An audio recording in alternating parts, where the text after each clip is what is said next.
আসসালামু আলাইকুম রহমতুল্লাহ। ভারত যে সৎ ভালো মুনি ঋষিদের দেশ, এদেশে যে চাণক্য আছে, এদেশে যে নেতাজি সুভাষচন্দ্র বসু আছে, জওহরলাল নেহরু আছে, মহাত্মা গান্ধী আছে, সর্বশেষ এখন মোদিজি আছে, এপিজে আব্দুল কালাম আছে, মিসাইল ম্যান আছে, মনমোহন সিং আছে। তো এই সকল মানুষগুলো, এক মানিক নামে একটা লোক ছিল, তিনি খুব ভালো করা রাজনীতিবিদ ছিলেন। ওনাকে আমার খুব ভালো লাগতো। ভারতের আমি অনেক মানুষের, অনেক রাজনীতিবিদের স্ট্যাটাস মানে জীবন সংক্ষিপ্ত হলেও পড়েছি। ভালো লাগে আমার, তাদেরকে ভালো লাগে এবং তাদের নির্মোহ, নির্লোভ, সৎ মানুষ কাকে বলে, কাদেরকে বলে, এদেরকে না দেখলে বোঝা যায় না।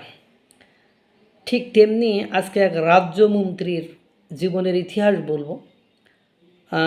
এক ভাই, উনি একজন ম্যাজিস্ট্রেট, জজ কোর্টের ম্যাজিস্ট্রেট। উনি খুব ভালো মানুষ, অসাধারণ ভালো মানুষ, খুব মেধা রাখেন। ওনার লেখনী এটা এবং সত্য ঘটনা আজকে আপনাদেরকে শোনাবো।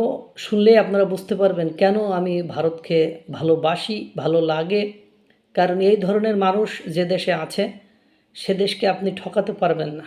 এই ধরনের মানুষ যে দেশে আছে সে দেশকে আপনি পেছন থেকে শত হাজার সহস্র গুণ টেনে ধরলেও আপনি টেনে ধরে রাখতে পারবেন না। আর ভারতকে বর্তমান সময়ে পেছন থেকে টেনে ধরে রাখা, এটা কোয়াইট ইম্পসিবল, পুরোপুরি অসম্ভব। আপনারা গল্পটি শুনুন, তাহলে বুঝবেন।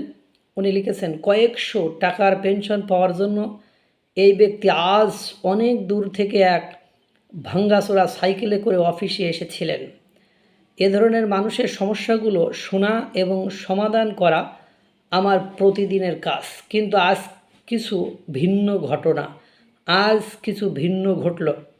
যখন তিনি এলেন তখন সেখানে বসে থাকা সবাই উঠে দাঁড়ালেন, আমার স্টাফরাও। অন্যরা যারা নিজেদের কাজের জন্য এসেছিলেন তাকে জায়গা করে দিতে লাগলেন এবং মন্ত্রীজি জয় শ্রীরাম ইত্যাদি বলতে লাগলেন। পরে সহকর্মীরা আমার সঙ্গে তার পরিচয় করিয়ে দেন। তিনি মধ্যপ্রদেশের পূর্ব কংগ্রেস সরকারের একজন প্রাক্তন রাজ্যমন্ত্রী ছিলেন।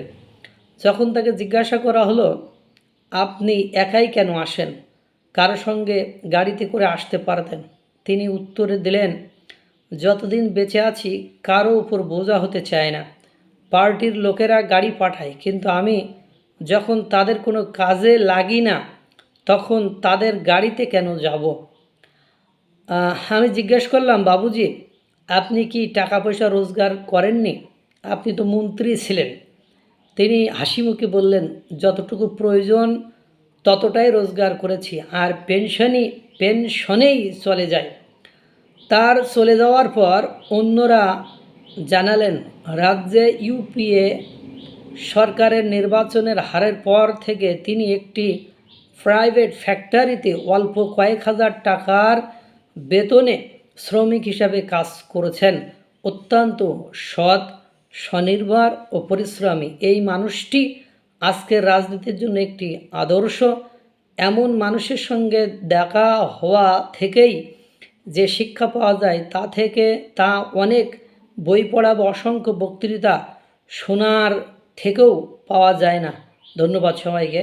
এই যে দেখেন, লোকটিকে আপনারা দেখলেই বুঝতে পারবেন। এই যে